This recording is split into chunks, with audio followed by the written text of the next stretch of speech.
if you want to, like, genuinely understand bridal fashion, you kind of have to stop looking at the lace and start looking at the load-bearing wall. Oh, absolutely. The structural stuff. Right, because getting dressed for a major event is rarely a matter of just, painting a watercolor. It's construction. It really is. When you strip away the tool and the sequins and that intense emotional gravity of staring into a fitting room mirror, what you are actually doing is executing a really complex piece of architectural design. Yeah, that's a great way to put it. You would never build a house without first analyzing the foundation and, like, the geometry of the site, right?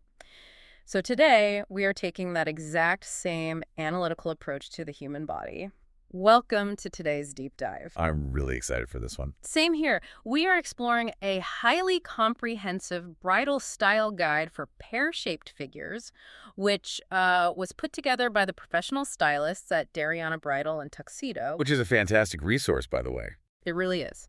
So, our mission for you today is to decode how visual balance, structural design, and literal optical illusions can be used to highlight the absolute best features of a pear-shaped frame. We are completely throwing out the concept of hiding flaws. Thank goodness, yes. Right. This is about utilizing structural balance, proportion, and drawing the human eye to construct a stunning, harmonious visual on a wedding day. You know, framing this as architecture rather than mere aesthetics, it completely changes the shopping experience. Oh, 100%. For you listening, if you have ever stood in a bridal boutique or like a formal wear fitting room, the sheer volume of white fabric can be just paralyzing. It's completely overwhelming. It is. Yeah. And dresses almost never look on the hanger the way they drape on the human body. Yeah. So you can easily fall into the trap of feeling like the garment is working against your natural frame. Like it's fighting you. Exactly. Uh-huh. But once you comprehend the underlying physics of these garments, like why a specific neckline mathematically widens a shoulder, or how a specific skirt dictates where the eye travels, it transforms a highly stressful shopping trip into, well, a rather empowering exercise in applied geometry. Empowering geometry. I love that. That's a fantastic way to look at a clothing rack. But before we even, pull a specific silhouette to analyze, we have to define the physical canvas we're styling. Right, the foundation. So the style guide from Dariana Bridal outlines the pear shape through a very specific set of physiological proportions. We're talking narrower shoulders, a smaller bust, and fuller hips and upper thighs. Structurally speaking, the visual weight of that specific canvas is concentrated predominantly on the lower half. Right. So the overarching goal of the stylist then is to engineer a counterbalance.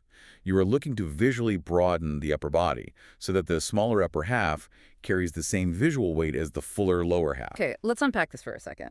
Because when we use phrases in fashion like broadening the upper body or balancing out the fuller lower half, there is this immediate psychological reaction. People hear those terms and wonder if the underlying message is that, the natural shape needs to be corrected or disguised. Does focusing so heavily on building up the top mean the pear shape is somehow flawed? I'm so glad you brought that up. Yeah. If we connect this to the bigger picture, the concept of visual balance is never about correction. It is entirely about celebration and working with human psychology. Okay. The human eye is naturally wired to seek symmetry. Mm-hmm. It's how we process beauty in nature, in art, and in architecture. By adding visual volume to the narrower top half of the body, you aren't trying to disguise those beautiful full hips on the bottom. You're matching them. Exactly. You are providing them with an equal counterpart. Yeah. You are forcing the upper body and the lower body to communicate with each other. The ultimate objective is to construct a seamless hourglass illusion. Right, and the bottom half of that hourglass already exists naturally. Precisely. Yeah. So you are simply using fabric and structure to build the top half to match it perfectly. So you are essentially creating a visual counterweight to amplify what is already there. That makes total sense. It really does. With the mathematical goal established, the next logical step is figuring out how to actually construct that base. Reading through the stylist's notes, it becomes really clear that there are two drastically different structural paths you can take to anchor the bottom half of this hourglass. Yes. There's the fairy tale route or the high drama route. The fairy tale route is arguably the most traditional approach in bridal fashion, encompassing your A-line gowns and your massive ball gowns. The classic. The classics, yeah. For a pear-shaped canvas, the A-line dress acts as the most effortless structural solution.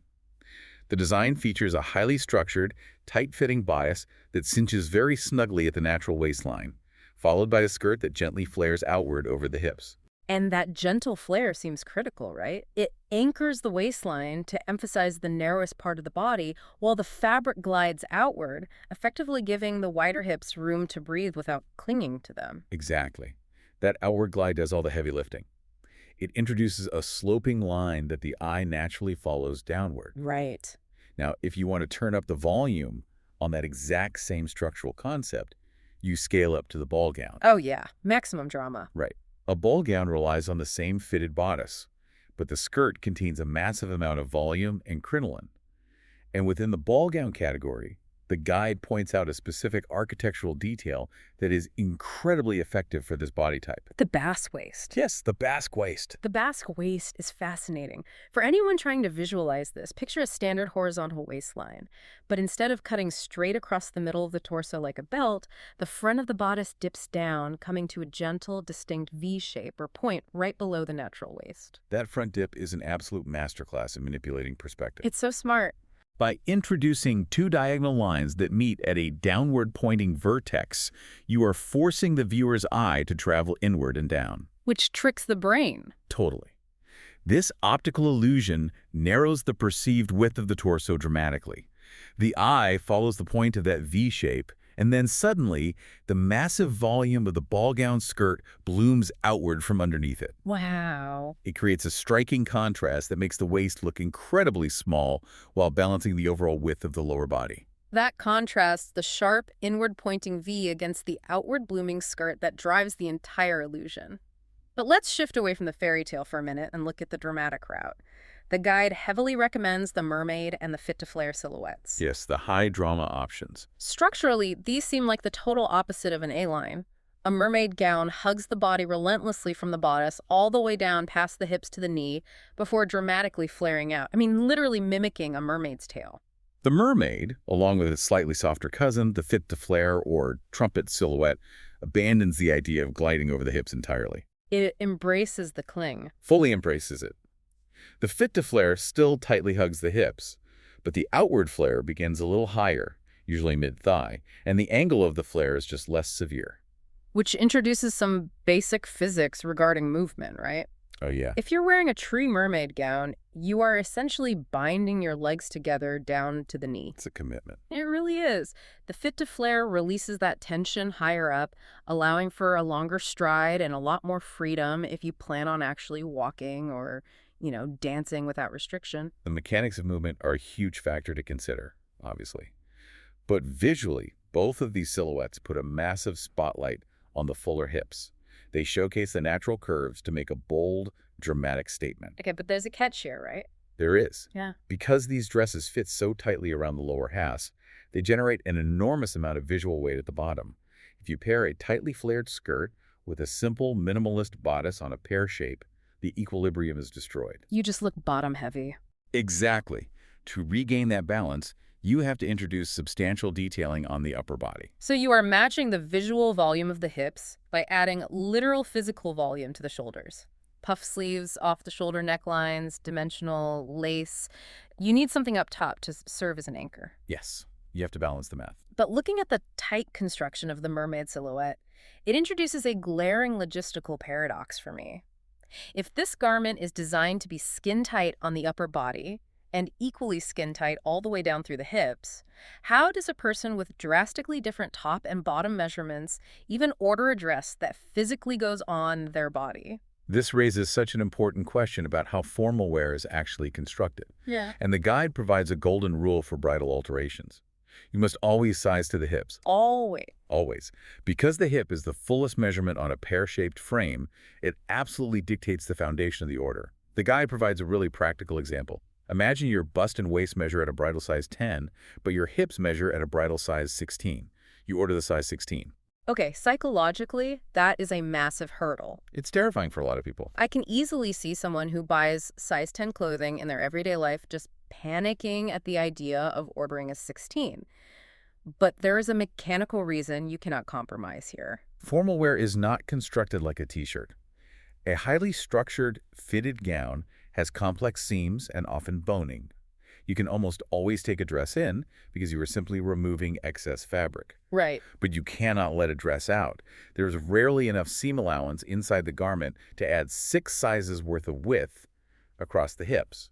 So you order the 16 so the hips were perfectly accommodated, and then you partner with a master seamstress. And they just rebuild it. Essentially, yes. They Yeah. will deconstruct the bodice Yeah. and meticulously take in the top half so it fits your size 10 bust and waist, like an absolute glove. That practical advice completely demystifies the terrifying process of alterations. Yeah. It makes so much sense.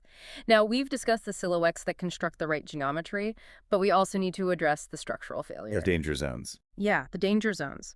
The Dariana bridal stylists explicitly advise against the sheath or column style dresses. A column dress acts exactly as the name implies. The fabric falls straight down from the waist, forming a vertical tube. And for a pear shape, that geometry is just a disaster. The straight skirt will pull tight across the fuller bottom half because of the natural curves. But because it doesn't flare out at the hem, it provides zero visual counterbalance. Right.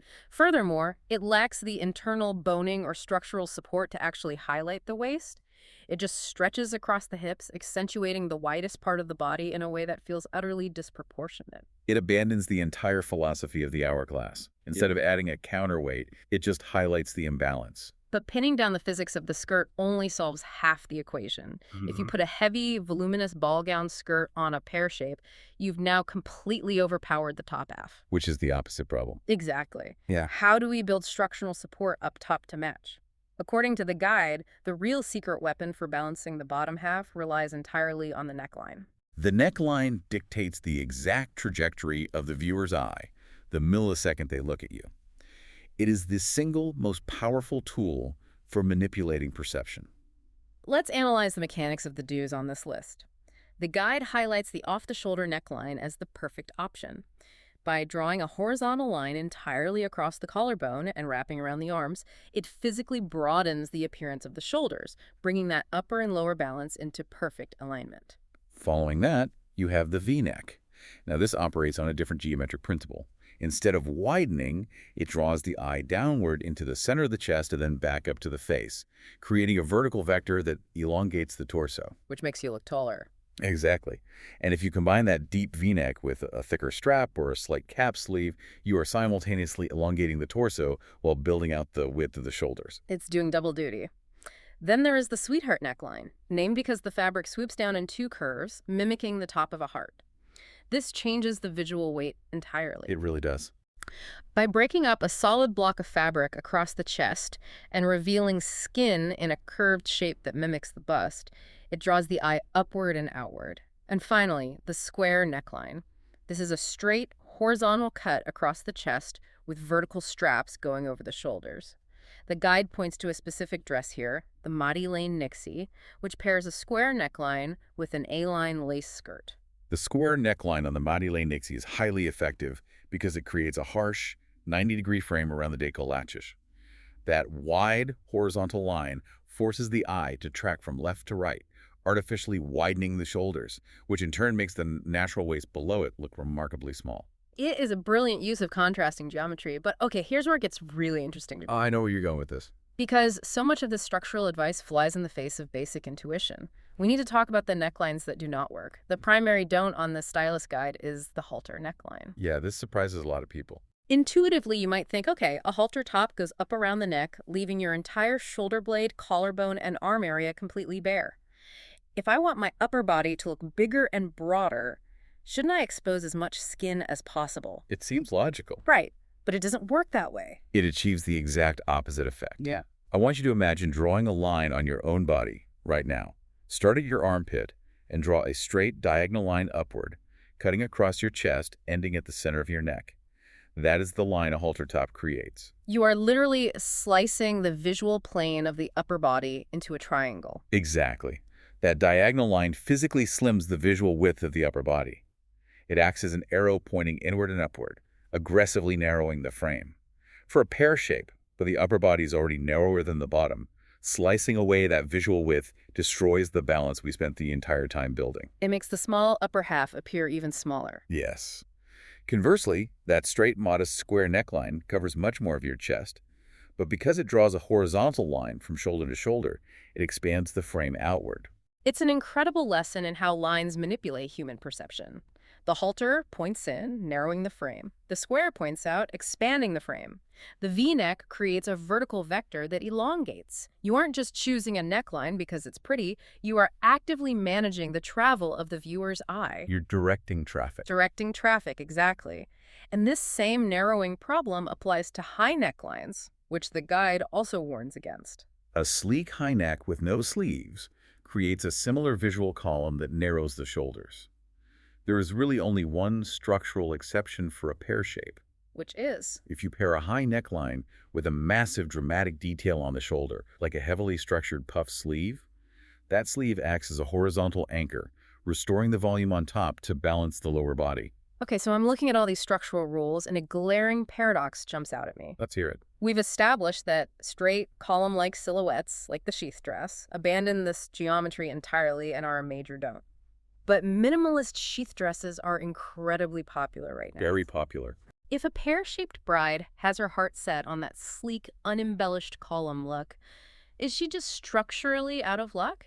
Does she have to sacrifice her personal taste for the sake of these geometric rules? Absolutely not. And this is where we introduce the final and honestly most crucial section of the Stylist Guide, the strategic toolkit. Oh, I love the toolkit. When the base structure of a dress doesn't naturally support your frame, you utilize accessories as architectural workarounds. They act as structural loopholes. That is the perfect way to describe it. If you want that simple sheath dress, but you know the straight skirt will highlight a disproportionate imbalance on your pear-shaped frame, you introduce an overskirt. This is a brilliant piece of engineering. You purchase the fitted sheath dress you love, but for the ceremony, the grand entrance, and the formalized photos, you attach a voluminous tulle overskirt around your waist. You magically graft the structural geometry of a ball gown onto a simple sheath silhouette. That's genius. You get the sweeping, dramatic A-line balance when you need it, and then for the reception, you just detach it. It provides a spectacular two-in-one wardrobe change, and that same modular strategy applies to the top half of the body. If your dress lacks the necessary volume on the shoulders to balance your hips, the guide recommends deploying shoulder wraps and detachable sleeves. The guide suggests sheer tulle wraps, lace appliques, or even a faux fur wrap for a winter event. They highlight another specific dress to demonstrate this concept, the Madeleine Nevaya. It is a stunning gown that features this dramatic detachable wrap that drakes off the shoulders. Because that wrap instantly generates the horizontal shoulder broadening vector we keep returning to. Just like the overskirt, you wear the wrap to construct that perfect balanced hourglass for the photos, and then you simply remove it when you want to hit the dance floor. That flexibility is huge. Even smaller details, like veils and belts, function as geometric tools. A cathedral-length veil establishes a long vertical line down the back, elongating the entire figure. A shorter veil stops horizontally, which can actually add width to the upper body depending on where the fabric ends. And a belt acts as the equator of the outfit, physically cinching and defining that waistline to aggressively enhance the hourglass. So what does this all mean? When you look at the entire toolkit, it means that accessories like detachable wraps or overskirts function almost like a volume knob for visual weight. I love that analogy. Right? They turn a static garment hanging on a rack into a customizable, dynamic piece of architecture. You aren't just stuck with the geometry of the dress as it was manufactured. You can actively tweak, widen, or cinch the proportions of it to suit your specific frame. What's fascinating here is how these styling mechanics ultimately serve to empower the individual. The fundamental purpose of the Dariana Bridal Style Guide isn't to put you in a restrictive box or tell you what you are forbidden to wear. Right, it's not a list of rules you can't break. Exactly. It is to ensure that your distinct personal style is fully realized. Yeah. If you have a mood board covered in highly specific lace patterns, or minimalist silks, or full-on sequin drama, you never have to sacrifice that aesthetic just to adhere to a body type rule. You deploy the necklines, you attach the overskirts, you utilize the sizing tricks to bend your dream style until it perfectly frames your specific canvas. You demand that the garment works for you, rather than magically trying to shrink or change yourself to work for the garment. That is the ultimate goal of any stylist. To distill this entire deep dive down for you listening today, navigating a clothing rack, especially for a monumental event like a wedding, should never be an emotional guessing game. Weber. By acknowledging the visual weight of a pear-shaped body, the narrower shoulders against the fuller hips, you can intentionally deploy silhouettes like the A-line or the fit to flare. You can use the vectors of a square or a V-neck line, and you can leverage strategic alterations to construct a flawlessly balanced hourglass. You are simply using structural design to highlight the amazing proportions you already possess. It really operates as a masterclass in human perception. And it leaves me with this final lingering thought for you to ponder long after we wrap up today. We have spent this entire time rigorously analyzing formal wedding gowns. But if dressing perfectly is truly just a matter of using lines, shapes, and volume to trick the human eye and force a sense of balance, well, how much of what we blindly consider to be fashion or style in our everyday lives is actually just applied mathematics and geometry in disguise? The next time you look at your own closet, whether you are pulling out a blazer or a pair of jeans, you might just realize you aren't looking at clothes at all. You're looking at a geometry problem waiting to be solved. Thanks for diving deep with us today.